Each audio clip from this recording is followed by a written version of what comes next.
Good evening. When I came in here, it was my intention to make a film. I wanted to tell the world about advertising. Do you know about advertising agencies? Miss Delwagon says advertising is a basically parasitic profession. Maggie, in the world of advertising, there's no such thing as a lie. There's only the expedient exaggeration. You won't know that.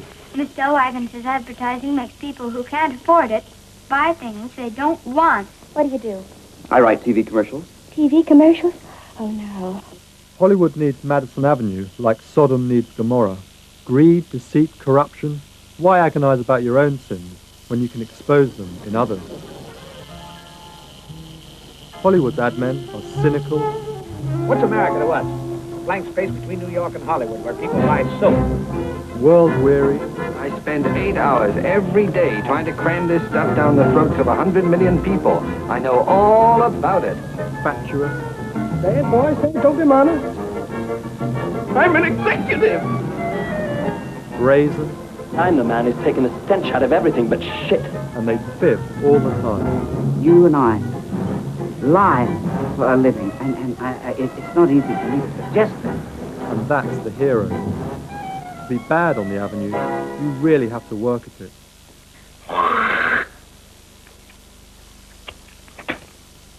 Mr. Norman, you've just seen me do a disgusting thing.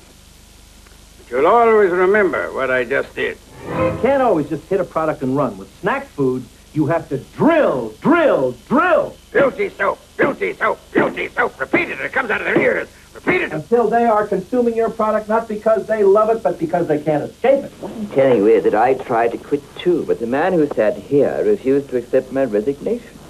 I took a month off and went abroad, rested and got myself a tan, and then I came back. And by Christ, Maggie, did I sell some radiators. Where else can you get 90 grand a year for humping your secretary? Irritate, irritate, irritate them. Never forget, irritate them, knock them dead. See what I mean?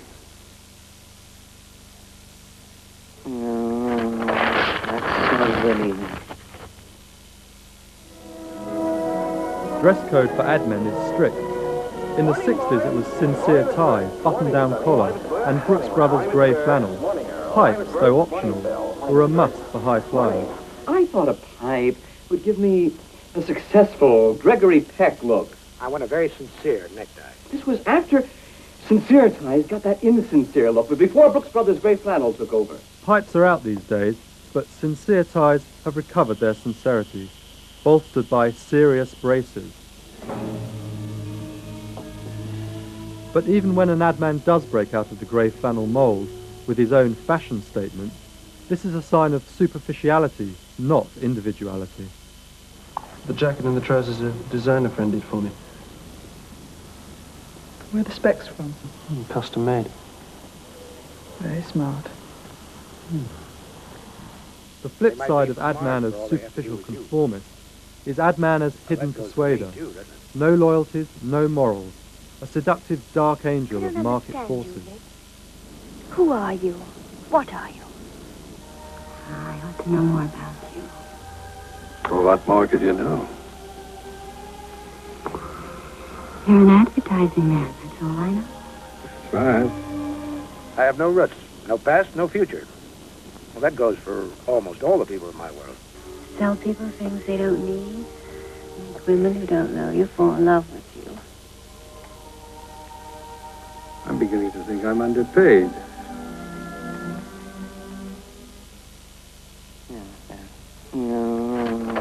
That's really beer. Buy it by the barrel. The work of the ad man is creativity reduced to its crudest, simply a matter of thinking up slogans. Stage 1 consists of sighing in the horizontal position. Stage 2, frustration, is indicated by tearing paper. Stage 3 is total block and black despair. It's going fine. Just the deadline's getting serious.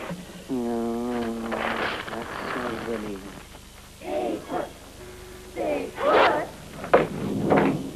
You had any bright ideas, then? Stay put, lipstick stays put, put. Stay put, stay put, stay put. The moment I think of a boil, my mind slips into a sort of dreadful, oily neutral. If on your lips you'll only put, stay put, stay put, stay put. Compared to this, piles were a birthday present. So is dandruff. You will kiss here, you will kiss there, here, there, everywhere. Stay put, lipstick, stay put, stay put, stay put, stay put. You have to imagine it. Sung by 3 chickens, Roof. Yeah, lost my touch. It's gone. I've lost my touch. You write slogans. You write stupid slogans that go next to pictures in magazines. Nobody runs out of those. Of course nobody runs out of slogans. Inspiration arrives, announced by doorbells. Mrs. Luxemburg, this is it. If you ain't eating lamb, you ain't eating ham.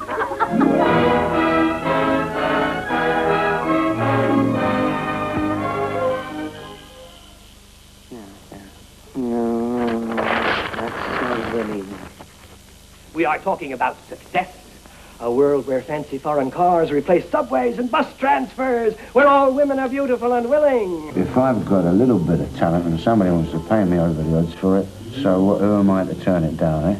If talent had anything to do with success, Brooks Brothers would go out of business. Inside every cynical ad film lurks an old-fashioned morality tale. Madison Avenue stands for over-rewarded and undeserved success, and disillusion awaits all those who smoke the poisoned pipe. I just threw away my job. Got fed up. Where's my trademark? Rot. Problem is that it's too easy. Child of 8 could do what I do. You're such a child, darling.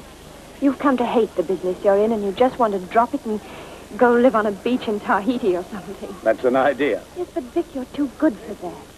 Why don't you sell things you believe in, and sell them with dignity and taste?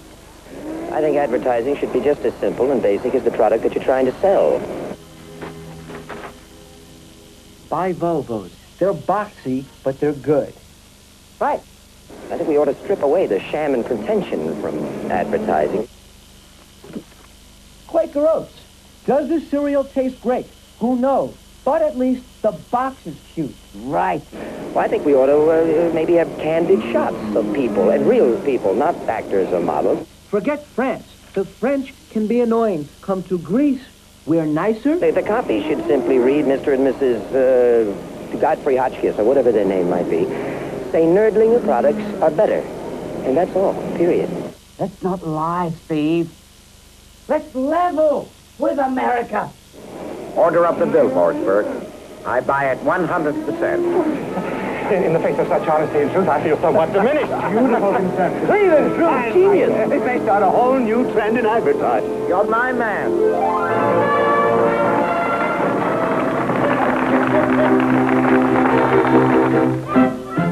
With 3 more Madison Avenue movies in the works right now, Hollywood obviously thinks it's found a hobby horse that will run and run.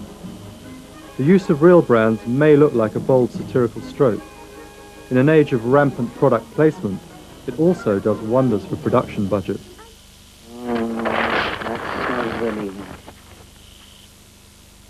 Tim Kirby and the Ad Men.